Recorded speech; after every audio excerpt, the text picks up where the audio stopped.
Well, not everybody can split themselves into a million directions. It's impossible.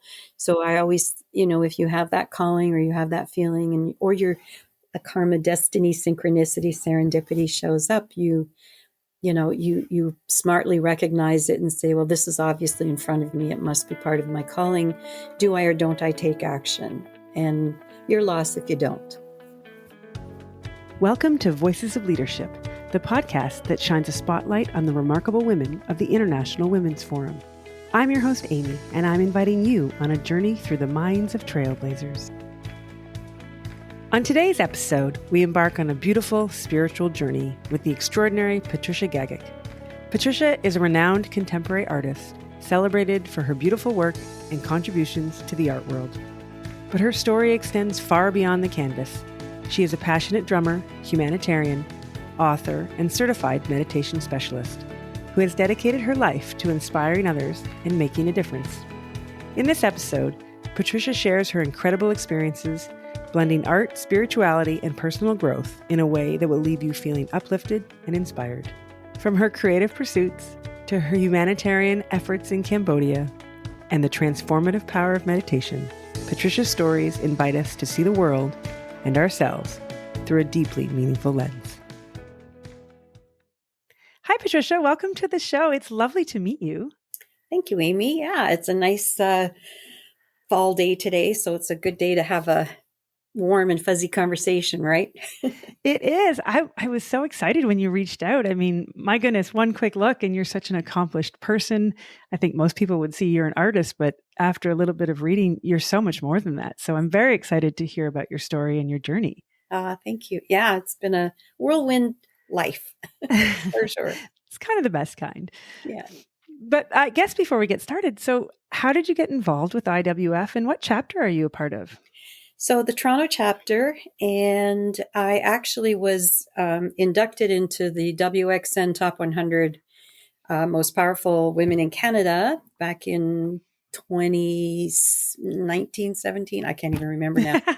So after being a WXN Top 100 three times, they finally induct you into the Hall of Fame. And at the ceremony in Toronto, one of an IWF member was present in the audience and then afterwards reached out to me and said, I'd really like to talk to you about IWF. And I said, that would be wonderful. So we had a conversation and I joined. And I guess this is like 4 or 5 years now. So I'm loving it. And I've met some really wonderful women. I have really enjoyed myself. Yeah. Yeah, it's a great group of women. Meet lots of interesting people. Yeah. Like yourself. Yeah. I liked the Canada Connects. I did that now in Waterloo. And last year, I really enjoyed that. And I think, the Waterloo chapter is really active and they just like, wow. I'm glad you had a good time. We had a fun time planning it.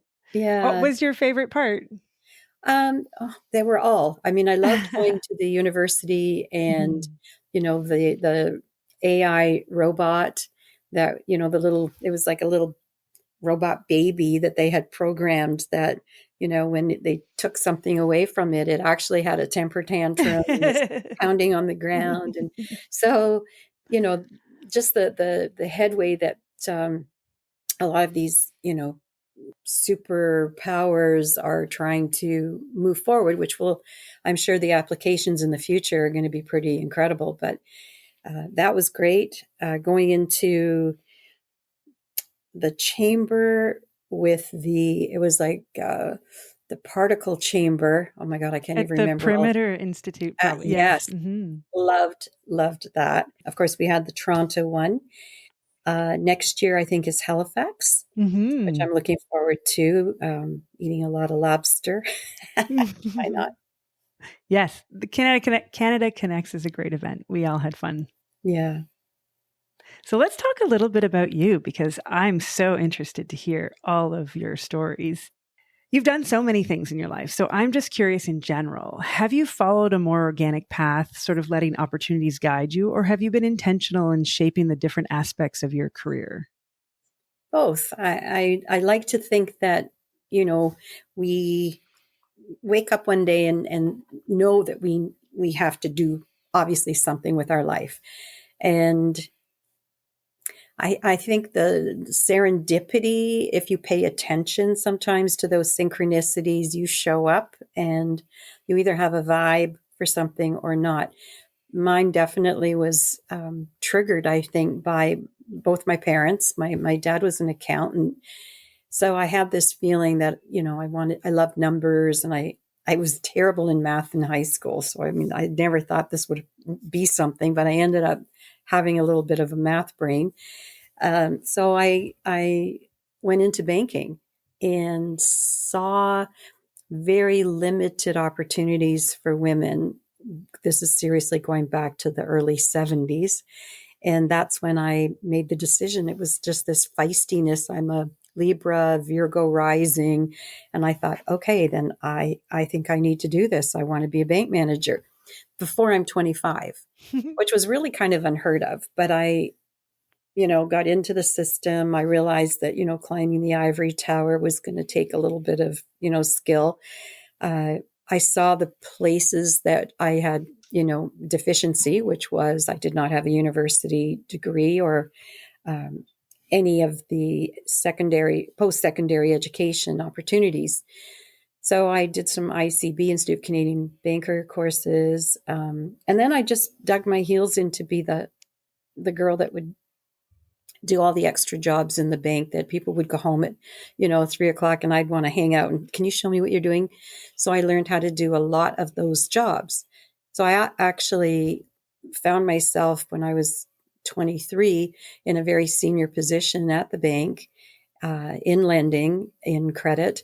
And then finally an opportunity came up in Winnipeg, and they offered me a position as a branch manager. And I was 25.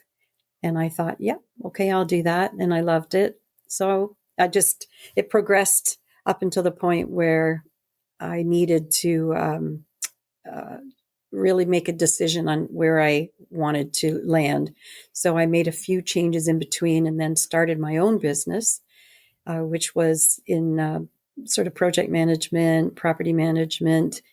And that spiraled into a continuum of my serving. So I've always been, dedicated to working with marginalized situations, and at the same time, art. So when I was working in the field of finance, I was always still in my brain art, drawing, and then eventually got into painting, and then realized that I wanted to do something in that capacity as well.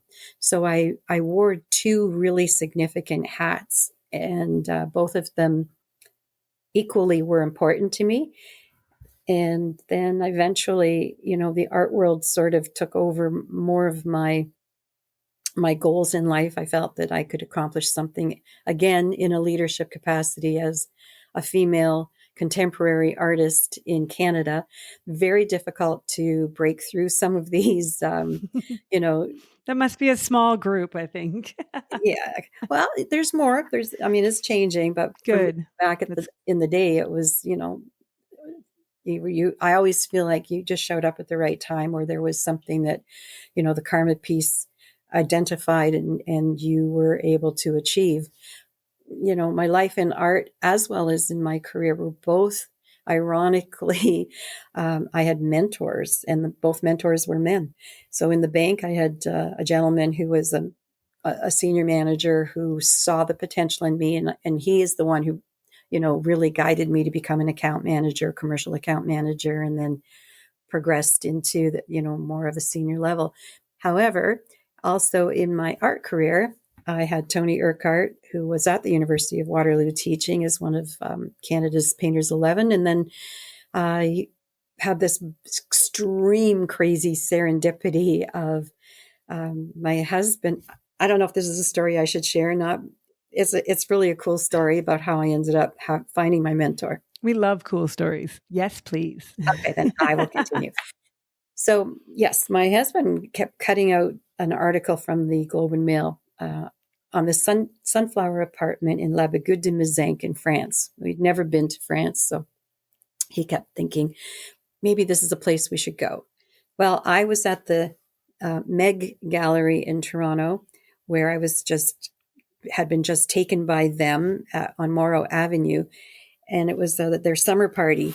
And Yarek had invited me to meet, some of the other artists and become familiar. But when I got home, my husband had said, well, I've called the Sunflower Apartment people and they're going to call you and you're going to go and talk to them and we're going to go.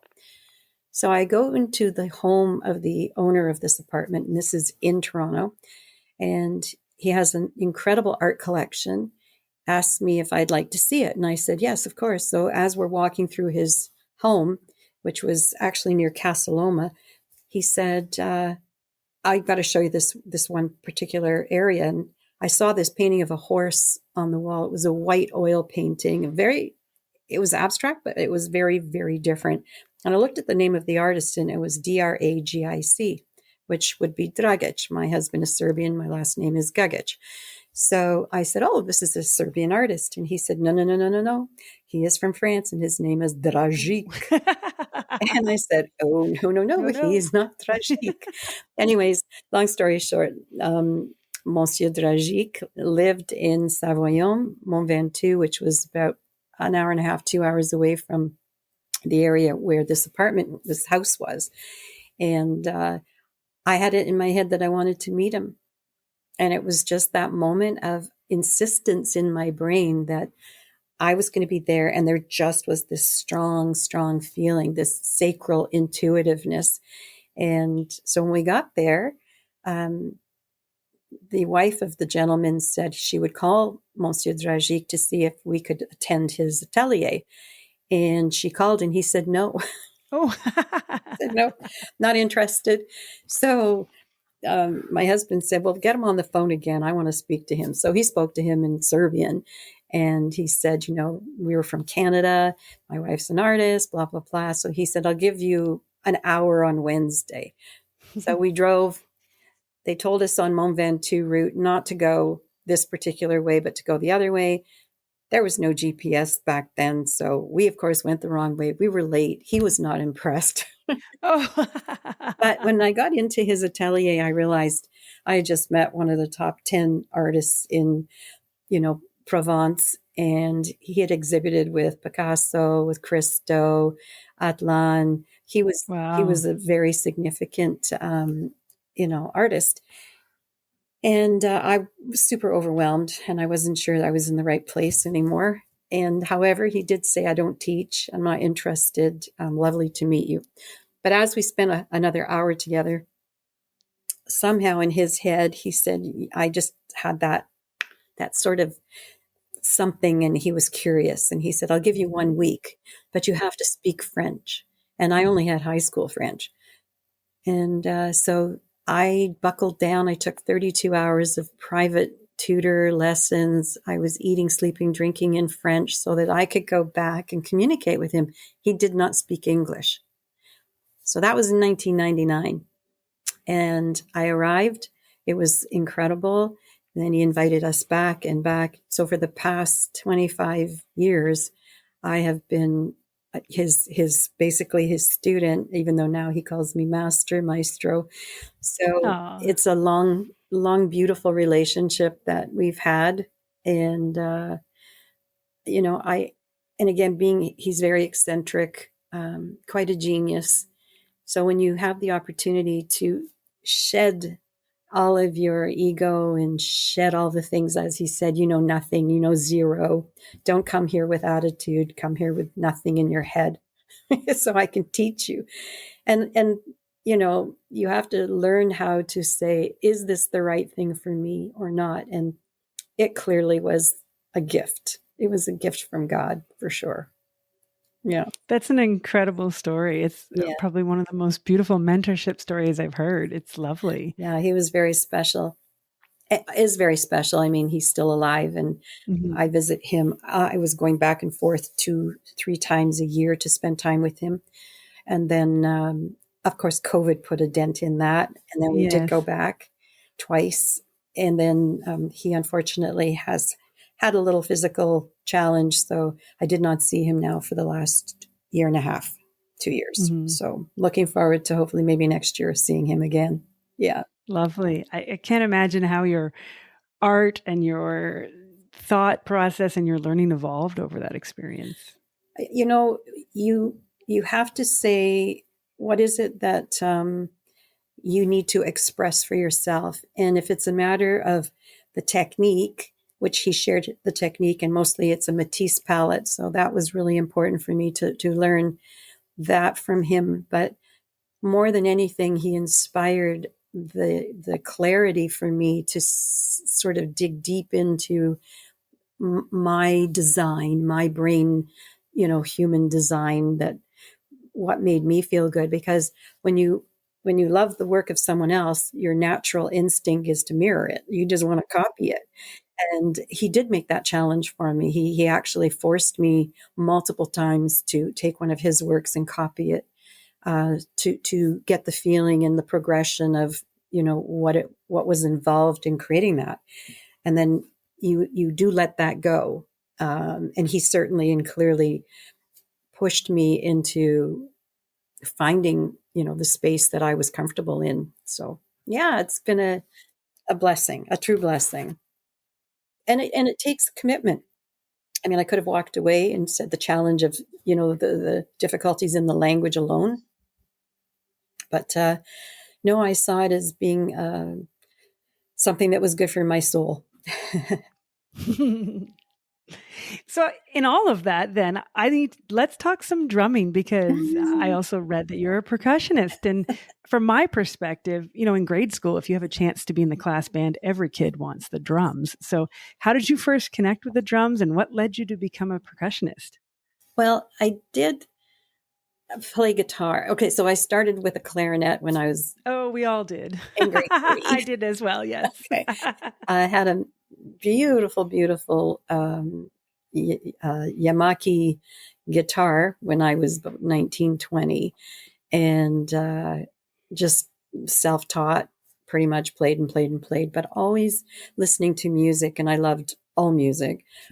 My ears would always hear the drums first, or the bass. Mm-hmm. And the story, I won't indulge the whole story, but a very close friend of mine was a professional drummer that I reconnected with now years later, and also was an artist and wanted to sort of have do some work together. So the deal was, I'll kind of mentor you in that. You mentor me and teach me drumming. So the first time I sat behind a drum kit literally was like 3 years ago. Wow. And yeah, I'd never sat behind a drum kit. And it just was this natural, inherent feeling. I flippin' loved it. And, there's always the awkwardness. However, the synapses seem to really connect. And then loving math, everything about drumming is math. So it's just, you have to understand, the beats and counting and whatnot. And then you get past that. So I've not done anything other than self-perform. And that's the way it's going to stay. I'm not going to join a rock band anytime soon.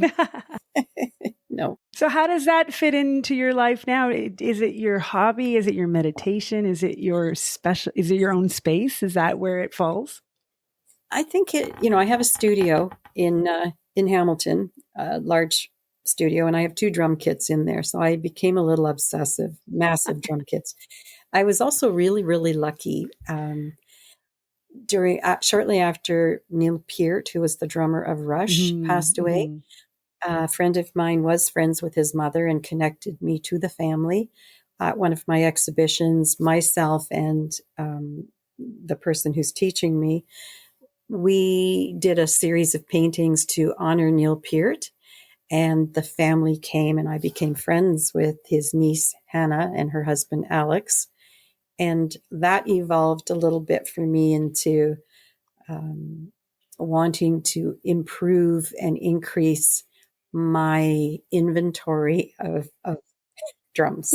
So I do have more than I need. It sounds like such a fun hobby and passion. Yeah. So when I'm painting, if I listen to music the whole time, And if I want to stop and just alter my vibration, I will just go and play at the drums. I guess you create your flow of what it is that you need to do when you're in your process. And so drumming is equally as important, as I said, a vitamin. It's like I have to have my drums. I have to hear the music. I must paint. I also write. There's just this capacity for, always wanting to be in the creative zone and never really wasting any time, because that's, life's going to be over in a blink. So that is very true. Yeah. That's a wonderful segue. So you've written and co-authored several books. Can you share how you choose the themes of your writing? I've been a deeply, I want to say more of an alchemical, spiritual person. So I've studied as much as I possibly can about various philosophies and religions. And I actually studied the foundation for the preservation of the Mahayana tradition of Buddhism, the Hanmi Esoteric Mystery School of Buddhism. Then I was into studying the Kabbalah, the Zohar, the Tanya Maimonides, Christianity, Hinduism. So as you go through the process, you direct your mind to seeing what is all similar and what feels right. And that led me to wanting to experience and take my thoughts into a place where I could share more of the feminine energy. I've had a lot of very unpleasant things also happen to me in this life, unfortunate things. So when I chose to write a nonfiction narrative on my life, it was based on what I consider to be, and I call the book The Karmic Alibi, gaining expedient wisdom by leaving your excuses behind, because so many things that we experience in life, we start to create the blamation where I'm just going to blame, it happened to me so I can be this way. That happened to me so I'm going to do this. I have never felt like that. I've always felt like these are unfortunate and fortunate things that happen, but I don't want to be attached to them. I want to just go through the experience with a heightened sense of awareness and a lot of clarity so that I can exist, but also then you become a tool for those that are, in your circle or in your life. And I think that's the direction of the writing. I definitely have an active fiction brain. So there's a book I'm writing called The Black Snowflake. It's a superhero kind of book. Ooh. Yeah. What's your timeline on that? Do you know? It's been going on for 10 years. Some of the best books, that's how they get written, right? It takes takes a while. I have to push the button. I just, yes. And not to, to dampen, but reality is reality. And I've had a few setbacks. An unfortunate one was the recent loss of my daughter. Oh, I'm so sorry. I didn't know that. Yeah. She passed away on April 3rd. And so I've got, 11, 9-year-old grandchildren and her older son, who was, 21 now. She had him when she was a child. So losing Kira and then having to reconfigure a lot of things, again, pushes you to a place where, not the what ifs, but, now how do I value the experiences? So I may do some, alternative writing on some of that. Yeah. And do you find writing and your art therapeutic then sometimes? Pretty much everything in life is therapeutic. You get on a horse and it's therapeutic. You listen, you drive your car, it's therapeutic. You have a conversation with your best friend, it's therapeutic. I don't know that anything in this life, how do you not make something have value? It's not worth doing, I guess, right? Like eating is therapeutic. Yeah, I mean, very oh my much God, I look is. forward to, it's fall. I cannot wait for a candy apple. Yeah, very true. No, very true. So then how do you approach your writing process compared to creating visual art? Well, first of all, the visual art, I'm not lazy. You push the button much faster with the visual art? I just walked in and it's like, they're just, come on, get at it, get at it. Oh, that's interesting. Yeah. Yeah. writing is taming my time, taming my physicalness to stay focused, and then allowing myself just to let all, the thoughts flow, because you have to think it and then you have to process it. So while it might be somewhat channeled, there's never, you're still in the observation that there is going to be an observation. So I'm second guessing, oh, if I write that or say that, someone will say this or that. So there's a judgment piece, I think, more in the writing. I've gotten past the ego of really caring what anyone thinks when it comes to the art. And that's been a hard stop for me, because you're trained, you can copy, you can steal from other artists, from other writers. We love our words. However, the true essence of what it is that you need to produce will only come when you're faithful to listening to your being. That makes a lot of sense. Absolutely. Wow. So you're also a certified meditation facilitator. So how does mindfulness play a role in your leadership, both personal growth and when you're leading others? I mean, right from day one, I think I arrived, I was always in prayer. We were raised Roman Catholic. We were always at church, catechism, sang in the choir, became involved with CYO. And then, so leadership was really instilled in me very, very young. Also feeling that I wanted to make a difference, I think, in the world. So my anxiousness was always set aside. That allowed me to get into, the meditation.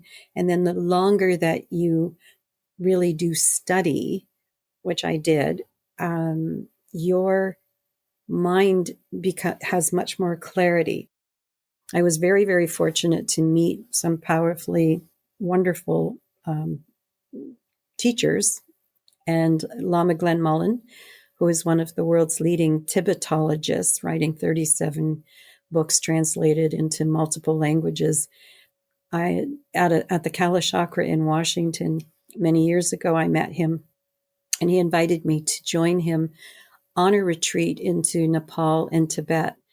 And so it was just prior to that I had, as I was involved with a group, Lama Yeshe Ling, the Center for Compassion and Wisdom, we were fortunate to have one of the first programs created at the University of Toronto for applied mindfulness and transformative mindfulness. And I qualified, I joined, I did the 2 3-year programs in the same 3 years. And I ended up, becoming a certified meditation specialist. Wow. So then when I went to Nepal and to Tibet and experienced a different energy, it was a very, very small group, very powerful. And that all alone, I think, triggered my desire to help people, to be in servitude. Again, I always have felt that as a necessity, but also to tap into the joy of being in a leadership capacity that other people may find valuable to them. Certainly, we communicate with different people at different levels. You don't always know what's going on. Mental illness in this country and all the world is actually an issue. However, if you can offer a resolution or a remedy to do something, then it shifts the perspective, and it also shifts the level of compassion that people have for themselves, and they can make changes. It's a super complicated world we live in, and finding your niche, finding the place where you can offer what it is that you need to offer, makes a difference. There was one thing that I was very aware of as I was doing my writing, and even with Karmic Alibi, but I had prior to this written something called Mastering the 5 Radical Degrees of Life, which are risk, root, remedy, realization, and reality. And you can apply that in principle to the mindfulness capacity so that you are fully present without judgment. And if even just those two small lines, if people could recognize those as integral to decision-making processes, they would step aside and reevaluate without bringing in the complexity of chronic opinionitis, which oftentimes I like that. That's a great word. It's so true. triggers us into, making rash decisions or impulsive decisions without really evaluating all the facts. As I said, risk. What is the risk inherent to this decision you're making? What is the root of it? And why are you having to make that? What is the remedy? Is the remedy going to be the reality that, if you take this job or you bring in this particular program, how will it alter things? The realization, of course, is here is what's going to manifest. And then the reality is, can you or can you not really do it? So that application became really important for me as I was making my decisions on, what things I need to do or don't need to do in life. I created the karmic art experience, which I've been doing since, the last 5 years, basically teaching them how to focus on themselves, tabula rasa, get rid of all your thoughts, let me induce some painting skills and see where you end up. And they create a beautiful painting that has a memory, that has a mindfulness component to it. So, oh, that sounds like a lovely experience. I think we would all make better decisions if we applied those principles you just talked about to all of our daily decisions. At least I think I would. Yeah, it does help for sure. So you talked about helping people and all of those things that you're doing. So can you share how your work in Cambodia and other global humanitarian efforts have allowed you to blend your art and your service together? We focus, I think, so much attention on our own personal needs. And I always like to think that one of my needs is to make sure I am in service to other people. So long ago, like way back when even as a young person growing up, my father was an incredibly beautiful man. He passed away on my 25th birthday of a massive heart attack. But his whole entire life was based on just simply helping and being in the neighborhood to help. He was always the first person to, raise his hand. Yeah, we can do it. I'll do it. And I think that was a skill. And it was also something that was so easy. And a quality of him that I wanted to mirror, that I thought was really beautiful. So even when things were difficult, I'd never see them as anything more than just, you got to find the right answer. You're just not looking for the right answer. So we, had an opportunity, another synchronicity. So just for the sake of the conversation here, the Cambodia project, I was helping a friend of mine with her book. She was writing a book on Markawasi, the stone forest of Peru. And to have the book published, she was going to go to Thailand for the printing. It was much cheaper. I said to her, if you're going to go to Thailand, you need to go to Cambodia. I had worked with a young girl in the 70s who came from Cambodia, lost her entire family because it was also, during the time of the Khmer Rouge Pol Pot regime. So it was really a genocide. When Kathy arrived into Cambodia, she went to Angkor Wat, and she was meandering through, got down to the South Pagoda where there was a temple and a building that lots of, bullet holes. I mean, it was war torn. And there was a number of children and a monk standing there. And she spoke to the monk and said, what's going on here? Then she saw a platform, a wooden, like a cement footing.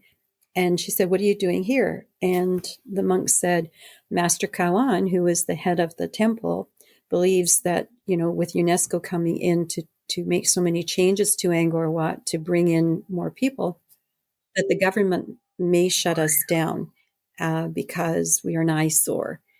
And he thought if he built a library, because the Buddhist scripture, the Cambodian folklore, the monks at the time during the Khmer Rouge would write them on these reeds. and put them into the underground and the stupas in the cemetery and bury them. Well, now 25 years had passed and the government was now much more resilient. And Master Kawan said, if I take them out from the stupas and rewrite them on new reeds, I can save the Buddhist teachings and the folklore. They need to go in a library. And if we build a library, we won't get shut down. And so Kathy called me on the spot on her cell phone, and she goes, Patricia, do you have $5,000? And I'm like, oh my God, were you robbed? What happened? And she said, no, you're building a library. And Yeah. so I was like, what? And so she introduced me to Master Kalan, who did not speak English, to Sotani Pyung, who was the interpreter. And the following year, I had the fortune. My husband and I actually were able to go on a major trip through China from Beijing just before the Olympics, 2007. And I said, well, if we're here, I want to go to Cambodia. I want to see this library that apparently we've supported and helped build. Yeah. And we did. And I walked into the eyesight of Angkor and into the energy and saw the children in Master Kalan, and it was love at first sight. I was just like, this is home. And so as soon as we left, I got home and I said, I need to know what they need. And so that relationship has been with me now since 2007. And we built the school, a school for the monks. We had multiple events. Then we built Innovation House in Boyang Miala, which was a area that had been ridden with landmines that had just been cleared. And there were 30 families there with 50 some odd children that had never even seen a pencil. Wow. And so it's pretty special. Yeah.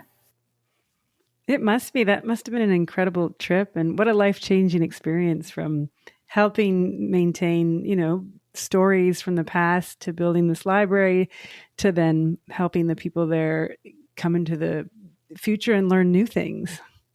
After, so many outreaches, you just, you feel like you're the Earth family. I've got family here. I've got family there. Such a great way to have family, though. I think it's so absolutely fantastic. Well, not everybody can split themselves into a million directions. It's impossible. So I always, if you have that calling or you have that feeling, or you're a karma, destiny, synchronicity, serendipity shows up, you smartly recognize it and say, well, this is obviously in front of me. It must be part of my calling. Do I or don't I take action? And you're lost if you don't. Yes. I think we all probably have those opportunities presented to ourselves, and you seem to be able to recognize them and make the choice and go in these different directions that have really led you to this incredible life. Yeah. So I feel like you've answered this question, but I'm going to ask it anyway, and you can tell me another story maybe. How do you think that art can shape leadership and inspire change? Okay. So a lot of people say, oh, I can't even draw a stick man. And yet I've never believed that. I think that everybody has a certain degree of talent. Oftentimes it's, hidden somewhere because you're doing other things. But I think when you choose to be a creative, even if it's a struggle, you are tapping into sort of like the universal collective consciousness. And that gives you more power. That gives you a confidence that your full expression of yourself is exactly that. We dress ourselves up. We cut our hair a certain way. We wear glasses, rings, jewelry, makeup, or we dress down and say, I'm not into any of that. I shall choose this. So again, we're always on a path of a choice.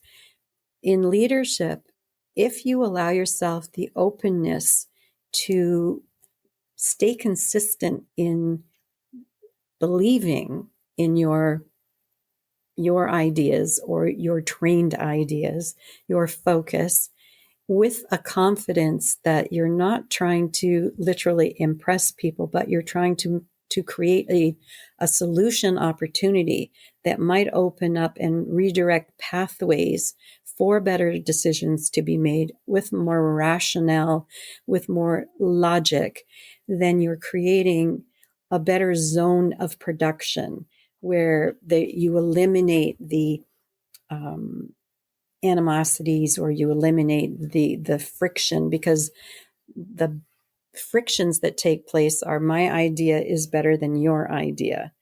So again, the realization of taking the art into a place, well, what would this look like, is no different than my saying, what will it look like when I take the paint onto the blank canvas? So what will this idea look like if I do this? And what I have the privilege of doing when I'm painting is I can paint over it. So the original idea existed. Do I do something to enhance it, to make it better? Or is it so not right that I eliminate it? I just take it out. The same, I feel, happens when you're in a decision-making process in your corporation. You put it up on the board and you say, okay, what are the end results going to be? And then how do we, collectively choose the path to get there? And when you get stuck on something, there's too many times that, because it's a fixed thing, oftentimes in corporate, it's fixed because there's been a decision that it's almost like the law has created that this is the way it's going to be. This is in our policy and procedures. We do not have any flexibility. Again, is that really truth? Or is it that truth cannot be changed? I mean, look at Roe versus Wade, something that we all have, thought was complete, and now it's resurfaced again because more, chronic opinionitis takes place.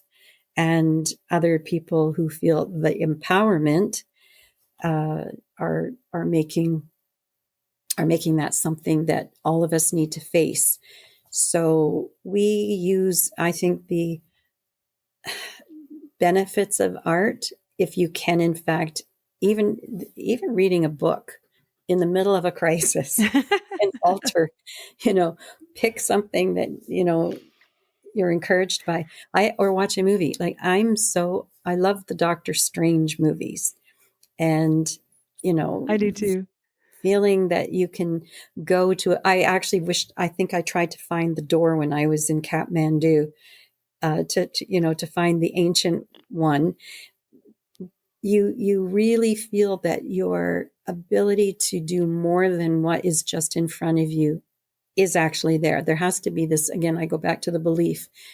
There's a necessity to not being stuck in just this moment, because it is an ever-changing moment. So when you adhere to, but this happened, you're just stuck in the past, and there can't be the level of hope any longer for a better resolution when you're still dragging something so far into that blamation that it doesn't have a light for it to be shone upon. Wow. I really like that perspective. Thank you for sharing that. You're welcome. And thank you for taking the time to talk today. I feel so, inspired and connected and settled. I feel wonderful after talking with you. So thank you for taking the time. Well, thank you. Thanks for giving me the opportunity to share. So I really appreciate that, Amy. Thank you for listening today. If you enjoyed this episode, please take a moment to rate and subscribe to our podcast. When you do this, it raises our podcast profile so more leaders can find us and be inspired by the stories our Voices of Leadership have to share. If you would like to connect with us, please visit the Voices of Leadership website. It can be found in our show notes.